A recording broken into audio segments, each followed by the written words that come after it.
একটি মধ্যবিত্ত পরিবার। লেখিকা অনামিকা। মাত্র 8 মাস হলো মণিমালা আর শুভ্রর বিয়ে হয়েছে।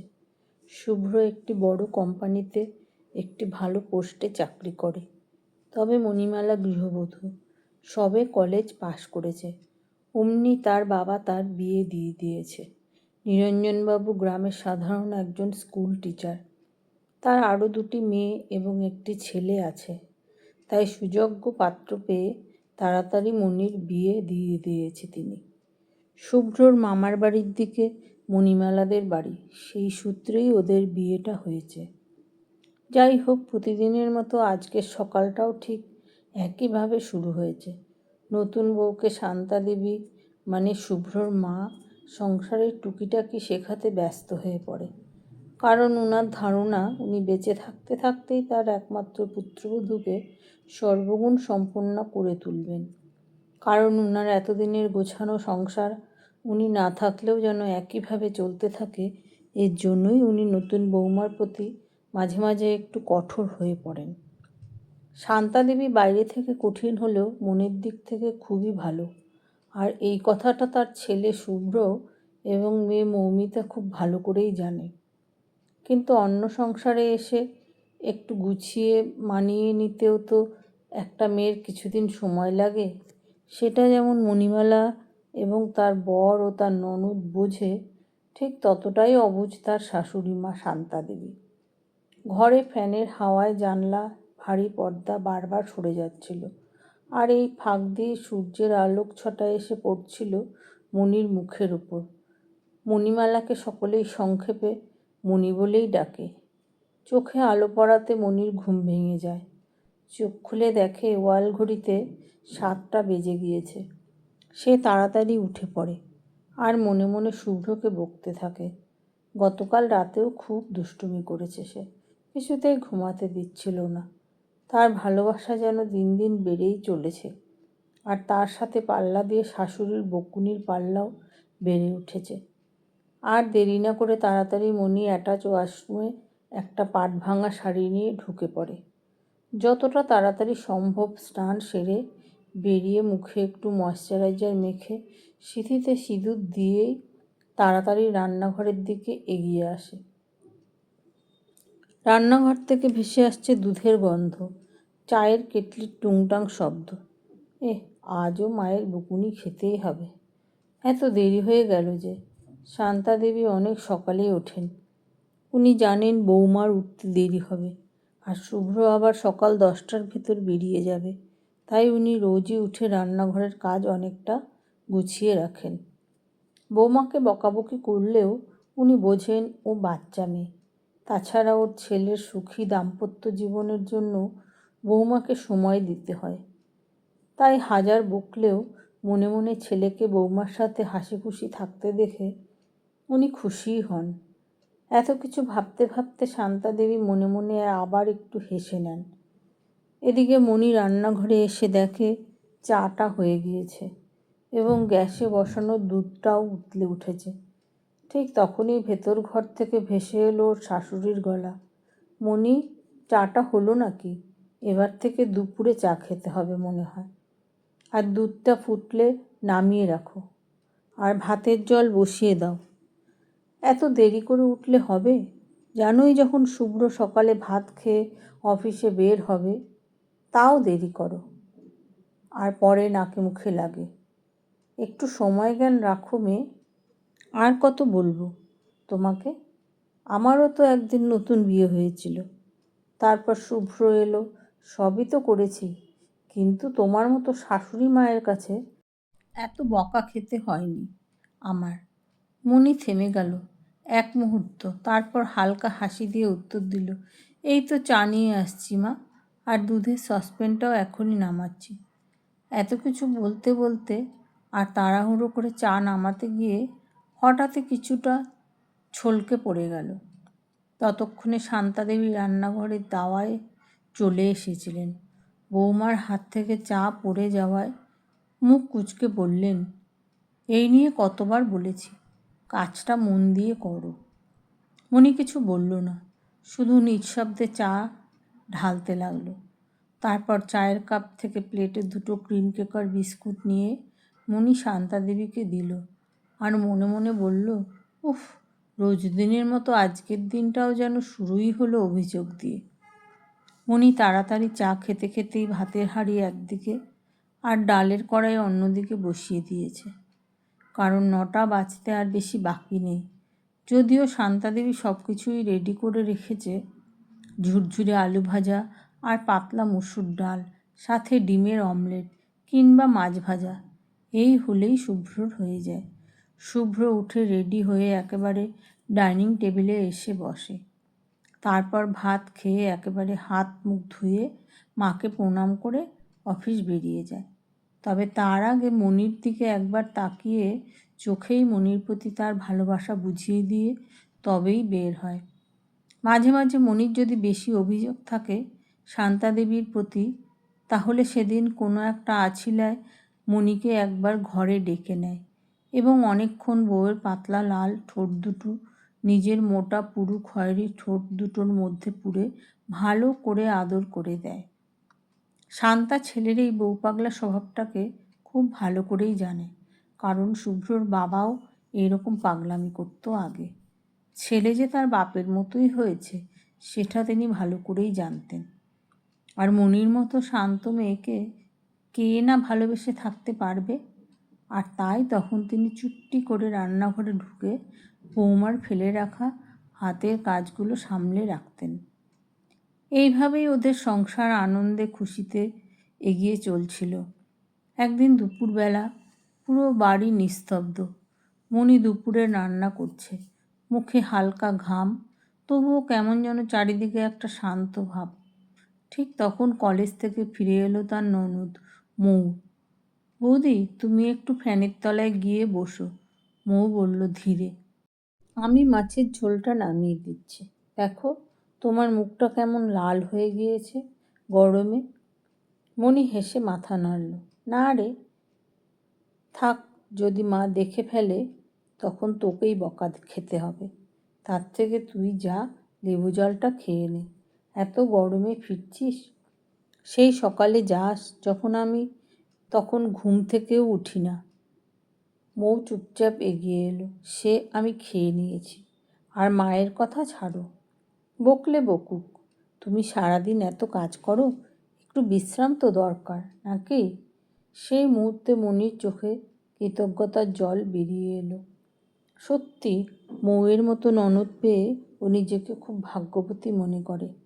রান্নাটা শেষ করে ননদ আর বৌদি সবে বসেছে বারান্দায় ফ্যান চালিয়ে।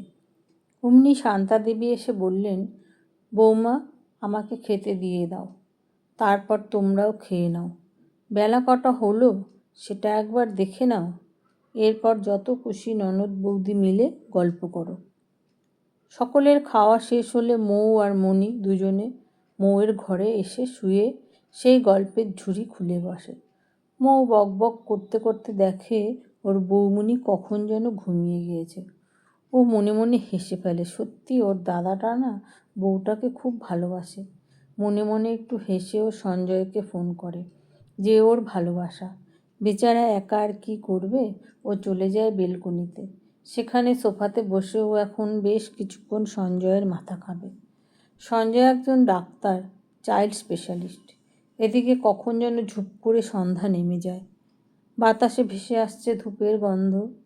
শান্তা দেবী সন্ধ্যা দিচ্ছে আর মণি আর মৌকে ডাকছে, এই যে গল্পরানীরা, তোমাদের গল্প হলে একটু চা বসাও। মৌ তাড়াতাড়ি ফোনটা কেটে ওর মাকে বলে, এই তো বসাচ্ছি মা। শান্তা দেবী, কেন, তোর বৌমণি কোথায়? তুই যা পড়তে বস, সময় পেলেই বক বক করা। এদিকে মনির ওর শাশুড়ির মায়ের কথার আওয়াজে ঘুম ভেঙে যায়। ও তাড়াতাড়ি উঠে পড়ে এবং নিজের ঘরে গিয়ে মুখ ধুয়ে ফ্রেশ হয়ে মুখে একটু ময়শ্চারাইজার মেখে নেয়, কপালে একটা লাল টিপ আর সিঁথিতে অল্প সিঁদুর পরে নেয়। এরপর তাড়াতাড়ি রান্নাঘরে গিয়ে চা বসিয়ে দেয়। একটু পরই হয়তো শুভ্র চলে আসবে, তাই সে শুভ্রর জন্য হালকা কিছু জলখাবারের ব্যবস্থা করতে লেগে যায়। শাশুড়ি আর মৌকে চা দিতেই দরজায় বেল বেজে ওঠে। মণি প্রায় দৌড়ে গিয়ে দরজাটা খুলে ঠিক প্রতিদিনের মতো শুভ্র আজও হাতে করে ছোট্ট একটা প্যাকেট নিয়ে এসেছে। শুভ্র হাসি মুখে বলে, নাও নাও, এই প্যাকেটটা ধরো আর গরম গরম ফুলকো লুচি বানাও। দেখি, খেয়ে দেখি গোলাপ জামুনগুলো ভালো নাকি। আজ অন্য দোকান থেকে এনেছি। শুভ্র ওর মাকে ভয় পায়, পাছে ওর মা আবার মণিকে এর জন্য দোষী না করে যে শুভ্র মণির জন্য প্রতিদিনই কিছু না কিছু হাতে করে নিয়ে আসে, আর তাই নিজের খাওয়ার কথাটা বলতে ভোলে না। যদিও মৌ আর শান্তা দেবী দুজনেই বোঝে শুভ্রর এই কথার মানে। শান্তা দেবী নিজে হাতে তার ছেলেকে মানুষ করেছে, তাই সে জানে তার ছেলে তার মাকে সম্মান করে এবং বউকেও খুব ভালোবাসে। তাই এই ধরনের কথা বলে পরিস্থিতি সামলে নেয়। উনি মনে মনে হাসে ছেলের এই পরিবর্তন লক্ষ্য করে। তবে উনি খুশি হয়। যদিও মনির পছন্দের জিনিসই আনে বেশি দিন, তবে আবার মাঝে মাঝে মা আর বোনের পছন্দের জিনিসও নিয়ে আসতে ভোলে না, কারণ যাতে সকলেই খুশি থাকে। এদিকে মনি হাসি মুখে মিষ্টির প্যাকেটটা নিয়ে রান্নাঘরে রাখে আর বলে, তুমি যাও, গিয়ে ফ্রেশ হয়ে নাও, ততক্ষণে আমি তোমার ফুলকো লুচি আর গোলাপ জামুন আর চা নিয়ে আসছি। মৌ তাড়াতাড়ি এসে ওর বৌমণিকে সাহায্য করতে লেগে পড়ে। অফিস থেকে ক্লান্ত হয়ে ফেরে শুভ্র, কিন্তু তবু চোখে লেগে থাকে তার বউয়ের প্রতি অগাধ ভালোবাসা। একটু পর মণি একটি চায়ের ট্রে হাতে করে ঘরে ঢোকে, তাতে একটি প্লেটে বেশ কয়েকটি লুচি আর 5টি গোলাপ জামুন। ঘরে ঢুকে দেখে শুভ্র ফ্রেশ হয়ে একটি পেপার নিয়ে বিছানায় বসে আছে। মণি ঘরে ঢুকতেই মুখ উঁচু করে বউয়ের মুখটা ভালো করে দেখে নেয়, তারপর বলে, আজ সারাদিন কেমন কাটলো আমার ছোট্ট বউটার? দাও আগে চাটা খেয়ে নেই, তারপর না হয় লুচি মিষ্টি খাবো। তুমি কি চা খেয়েছ? তোমার চায়ের কাপ কোথায়? আরে আনছি, দাঁড়াও, তুমি আগে খাও তো, মণি বলল।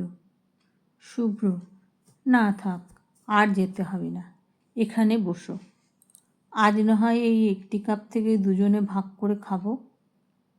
বলেই বউয়ের মুখের সামনে চায়ের কাপটা ধরে আর বলে, নাও এক চুমুক দাও। মণি এক চুমুক চা খেলে শুভ্র তারপর খায়। এভাবে ওরা চা আর লুচি মিষ্টি ভাগ করে খেয়ে নেয়। ওইদিকে মৌ ভাত বসিয়ে দিয়েছে। ও চায় ওর দাদা আর বৌদি কিছুটা সময় এখন একসাথে কাটাক, কারণ সারাদিন তো আর দেখা নেই দুজনের, সেই রবিবার না হলে। একটু পর মণি ঘর থেকে বেরিয়ে আসে, কারণ রাতের রান্নাটা তাড়াতাড়ি সারতে হবে, নয়তো খেতে দেরি হলে ঘুমোতেও দেরি হবে। আবার আগামীকালও সকাল সকাল সেই শাশুড়ির ঝাড় খেতে হবে। যাই হোক, রাতে মৌ আর মণি মিলে রান্নাটা সেরে নেয়। দেখতে দেখতে 10টা বাজতে চলল। শান্তা দেবী খেয়ে নিয়েছে একটু আগেই। উনি রাতে 9টা বাজতে খেয়ে নেয়। উনি রাতে 2টি সাদা রুটি আর সামান্য সবজি খান, মাছ বা অন্য কিছু খান না রাতে। একটু পর শুভ্র খেতে আসে। ও আর মৌ টেবিলে বসে। মণি দিতে থাকে, তখন মৌ বলে, বৌমণি, তুমিও বসো না, আমরা একসাথেই খেয়ে নিই। শুভ্র বলে, হ্যাঁ বসে পড়ো, আমাদের আর কিছু লাগবে না। এরপর সত্যি মণিও বসে পড়ে শুভ্রর পাশে। সকালের খাওয়া হলে মণি বাসনগুলো গুছিয়ে রান্নাঘর পরিষ্কার করে দরজায় তালা লাগিয়ে তারপর ঘরে চলে যায়। ঘরে গিয়ে শাড়ি খুলে রাতের ড্রেসটা পরে নেয়। ডিপ নীল রঙের শিফনের নাইটিটা পরে নেয়। মণিমালা খুব ফর্সা, তাই এই নাইটিটা পরলে ওর শরীরটা পরিষ্কার দেখা যায়। তবে ভেতরে একটা শর্টস আছে, সেটা দিয়ে ওপর থেকে উরুর নিচ পর্যন্ত অংশটা আবৃত থাকে। বিয়ের রাতে শুভ্র মণিকে শিফনের 2টো নাইটি দিয়ে বলেছিল, আজ থেকে যেন এগুলোই রাতে পরো, আমার ভালো লাগবে। যদিও মণি প্রথম প্রথম একটু লজ্জা পেত, কিন্তু এখন আর লজ্জা পায় না অতটা। যাই হোক, সব সেরে মণি ফ্রেশ হয়ে নাইট কেয়ার করে শুভ্রর পাশে বসে, তবে মুখটা একটু ফুলিয়ে রাখে। শুভ্র পেপারটা হাত থেকে সরিয়ে মণিকে 2 হাত দিয়ে ঘুরিয়ে নিজের দিকে করে তারপর বলে, কি হলো আমার মহারানী, মুখে হাসি নেই কেন? আমার কি কোনো ভুল হয়েছে মহারানী? কি করতে পারি আমি আমার সুন্দরী বউয়ের জন্য? একটু ইয়ার্কি করে কথাগুলো শুভ্র বলে। না, কিছু না, সারাদিন শুধু অভিযোগই শুনি। মায়ের মন জয় করা আমার পক্ষে দিন দিন অসম্ভব হয়ে উঠছে। মাঝে মাঝে আমাকে খুব অপরাধী মনে হয়। শুভ্র কাছে এসে তার মাথায় হাত রাখল। আলতো করে চুলে হাত বুলিয়ে বলল, আরে পাগলি, মা তোমাকে নিজেই দেখে পছন্দ করে নিয়ে এসেছে। মা বরাবরই একটু ওই রকম, কিন্তু মনের দিক থেকে এখনো খুব সরল, বুঝলে? আর কিছুদিন পর তুমি নিজেই বুঝতে পারবে। এখন একটু মানিয়ে নাও সোনা, তুমি আমার এই ছোট্ট সংসারের প্রাণ। মনি তোমাকে ছাড়া এই ঘর, এই বাড়ি কিছুই নয়। বাবা চলে যাওয়ার পর এই বাড়িটা কেমন যেন শূন্য হয়ে গিয়েছিল। তুমি আসার পর আবার যেন প্রাণ ফিরে পেয়েছে। মাও এত বকবক করতো না, সকলেই চুপচাপ থাকতো। মা যেন তোমার মধ্যে নিজেকে খুঁজে পায় মনি। এবার মনির চোখ বেয়ে জল গড়িয়ে পড়ল। শুভ্র সেই জল মুছে দিয়ে হাসল। চলো, আজ তুমি আমাকে একটু আদর করে দাও। আমি সারাদিন শুধু এই সময়টার জন্যই অপেক্ষা করি, জানো? কখন রাত হবে আর কখন আমি তোমাকে একদম নিজের করে পাবো। এবার মনির মুখটা লজ্জায় লাল হয়ে গেল, আর সে চোখ দুটো নামিয়ে নিল। শুভ্র এখনও এত লজ্জা আমার বউটার? দাঁড়াও, বলেই মনির কোলে মাথা রেখে শুয়ে পড়ে। মনির পেটে মুখটা গুজে বলে, আমার চুলে একটু হাত বুলিয়ে দাও। আর শুভ্র শুরু করে দুষ্টুমি। মনির পেটের ওপর নাইটিটা ফাঁক করে ওর নাভিমূলে নিজের ঠোঁট দুটো দিয়ে বারবার স্পর্শ করতে থাকে। এতে মনির শরীরটা বারবার শিহরিত হয়ে ওঠে। এরপর মনির সমস্ত অভিমান গলে জল হয়ে যায় তার বরের আদর সোহাগে। একটু সময় পর দুজনে দুজনের মধ্যে আবার একবার মিশে যায়। পরদিন ভোরে আজ মনি তাড়াতাড়ি উঠে পড়েছে, কিন্তু আজ তার মুখে অন্যরকম এক আভা প্রকাশ পাচ্ছে। আজকের মনি আর ক্লান্ত নয়, তার ভেতরের উজ্জ্বল আভা ঠিকরে বেরোচ্ছে তার মুখমণ্ডল থেকে। মনি মনে মনে বলল, আমি আবার সবটা নতুন করে শুরু করব মা। কারণ যতই কষ্ট আসুক, ভালোবাসা দিয়েই সে তার শাশুড়ি মায়ের মন জয় করবে।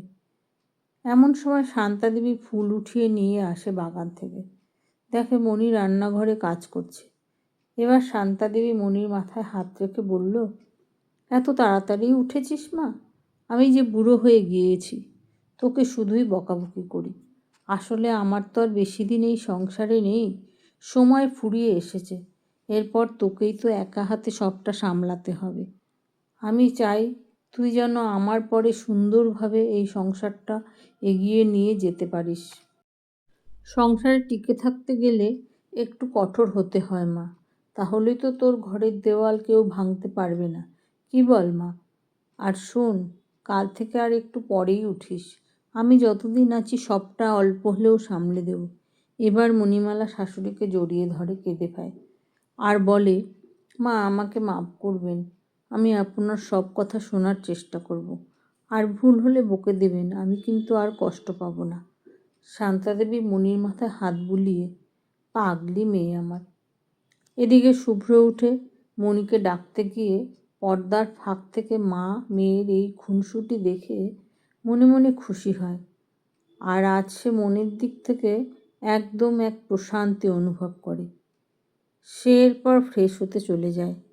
আজ অফিসে একটা কনফারেন্স আছে, তাই তার তাড়াতাড়ি অফিস যেতে হবে। এইভাবেই একটা সুন্দর নতুন দিনের সূচনা হয়। ভালোবাসা দিলেই ভালোবাসা পাওয়া যায়। ঠিক যেমন এই পৃথিবীতে তুমি যা দেবে, ঠিক তাই একদিন তোমার কাছে তোমার কর্মফল হিসাবে ফিরে আসবে।